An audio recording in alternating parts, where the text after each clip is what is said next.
मुंब्रा येथे आयोजित हिंदू संमेलनातील वादग्रस्त वक्तव्यांप्रकरणी मत्स्य व्यवसाय व बंदरे विकास मंत्री नितेश राणे यांच्यावर गुन्हा दाखल करण्याची मागणी राष्ट्रवादी काँग्रेस शरदचंद्र पवार गटचे जिल्हाध्यक्ष मनोज प्रधान यांनी केली आहे। या संदर्भात त्यांनी नौपाडा पोलीस ठाण्यात लेखी फिर्याद दिली। प्रधान यांच्या मते राणे यांनी मुस्लिम समाजाबाबत आक्षेपार्ह वक्तव्य करत धार्मिक द्वेष निर्माण करण्याचा प्रयत्न केला। तसेच डॉक्टर जितेंद्र आव्हाड यांच्या विरोधात चिथावणीखोर विधान केले। त्यामुळे भारतीय न्याय संहिता कलम 299, 351 आणि राष्ट्रीय सन्मान अपमान प्रतिबंधक कायदा 1971 अंतर्गत गुन्हा दाखल करावा अशी मागणी करण्यात आली आहे।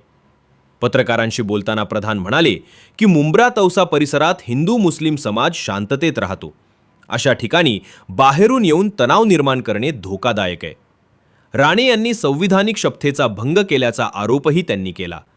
दरम्यान स्थानिक नगरसेविका मनीषा भगत यांनीही बाहेरून येणाऱ्यांनी भांडणं लावू नयेत असा इशारा दिला। आमच्या भागात सर्व समाज एकत्र राहतो, कोणताही तणाव सहन केला जाणार नाही असे त्यांनी स्पष्ट केले। कसं आहे, आपल्या सगळ्यांनाच ठाऊक आहे, नितेश राणे भाषणात काही तथ्य नसलेलं आणि एका समाजाच्या विरोधात वारंवार बोलत असतात आणि त्यांचा प्रयत्न असाच असतो की दोन समाजांमध्ये तेढ निर्माण व्हावी, भांडणं व्हावी आणि ज्याचा फायदा एका पक्षाला व्हावा। आता 4 तारखेला ते कौसा या ठिकाणी आले। त्यांचं भाषण म्हणजे शॉकिंग होतं। ते एक मंत्री आहेत, मंत्रिपदाची शपथ घेताना त्यांनी सर्व धर्म समभाव हा पण त्यातला एक भाग होता। त्यांनी जे त्या ठिकाणी केलं ते एक तर हिंदू मुस्लिमांमध्ये द्वेष कसा होईल, की मद्रासांमध्ये डॉक्टर इंजिनियर नाही तर अतिरेकी कसे घडवतात, अशा पद्धतीचं त्यांनी वक्तव्य केलं। त्यांनी जितेंद्र आव्हाड साहेब आमचे जे नेते आहेत त्यांच्यावर वक्तव्य केलं। आपल्या माध्यमातून मी त्यांना सांगू इच्छितो की त्यांनी ही कॉन्स्टिट्युएन्सी नीट स्टडी करावी। तिथे कळवा आणि मुंब्रा अशी 2 भाग आहेत। त्याच्यात कळव्यामध्ये 2 लाखहून जास्ती हिंदू मतदार आहेत आणि तिथे देखील जितेंद्र आव्हाड साहेब 40,000 मतांनी पुढे आहेत। तुमचा तुमचा जो कणकवलीचा विजय आहे तो 56,000नी झाला आणि 96,000नी आमचे साहेब या ठिकाणून निवडून आले। त्यामुळे तुम्ही बोलत असताना विचार करून बोलावा। तुम्हाला मी आपल्या सगळ्यांच्या माध्यमातून सांगतो की ज्या पद्धतीने राहुल गांधी आले तेव्हा फक्त 2-5 लोकांनी काळे झेंडे दाखवले होते, पण पुन्हा एकदा जर तुम्ही ठाणे शहरात आलात तर राष्ट्रवादी जोरात तुमच्या विरोधात आंदोलनाला उतरेल, हे ठामपणे मी सांगू इच्छितो। आव्हाड साहेबांबद्दल, शिवाजी महाराजांबद्दल किंवा कुठल्याही समाजाबद्दल बोलताना विचार करून बोलावा। आणि आपल्या माध्यमातून एक शेवटची गोष्ट मी राज्यपाल साहेबांना सांगू इच्छितो की जी शपथ त्यांनी घेतली त्याच्या विरोधात ते जाऊन काम करतायत, म्हणून त्यांचा राजीनामा त्यांनी घ्यावा। आज ACP साहेब आणि सिनियर साहेबांना आम्ही एक 0 FIR करायची विनंती केली आहे। त्याबद्दल ते काय करतात ते पुढच्या 24-48 तासात आम्हाला कळेल। त्यांनी सांगितलं की मी हिंदू मतांमुळे निवडून आलेलो आहे माझ्या मतदारसंघात।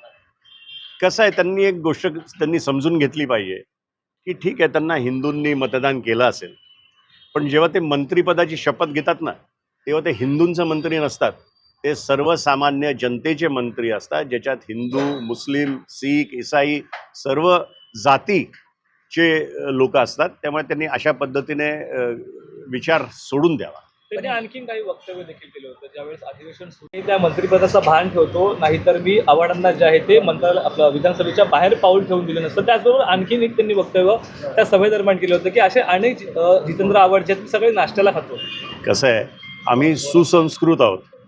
आमच्या आईवडिलांनी आम्हाला काहीतरी संस्कार दिलेत, आमच्या पक्षाध्यक्षांनी आम्हाला काहीतरी संस्कार दिलेत, म्हणून ह्या अशा भाषेला उत्तर देणं मी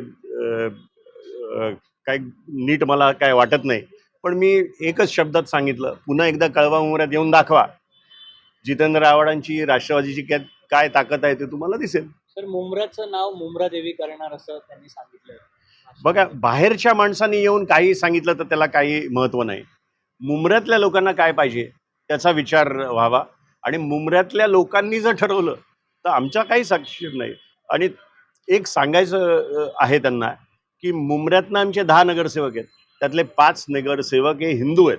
त्यामुळे आम्ही मुंब्र्यात फक्त मुस्लिमांच्या मतांवर निवडून येतो अशातलाही भाग नाही. आमच्याकडे हिंदू मुस्लिम सगळी मतं मुंब्र्यातली आणि सगळ्या ठाणे शहरात. परंतु जिल्हाध्यक्ष म्हणून तुम्हाला काय वाटतं, जर नागरिक असतील किंवा मुंब्रावासींनी तुमच्याकडे प्रस्ताव जर दिला मुंब्राचं नाव मुंब्रादेवी प्रकल्प, तर राष्ट्रवादीची काय भूमिका असेल त्या बाबतीत? राष्ट्रवादीची भूमिका तीच असेल ते तिथल्या नागरिकांची भूमिका असेल. त्या नागरिकांच्या भूमिकेचा आदर केला पाहिजे. याआधी देखील मुंब्रा स्टेशनवर मुंब्रा देवी नाव असं चिटकवण्यात आलं होतं.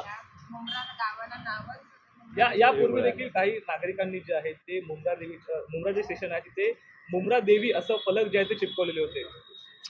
मला असं वाटतं मुंब्र्याची आमची नगरसेविका आहे आणि त्याच भागातली आहे, ती याच्यावर जास्ती बोलेल.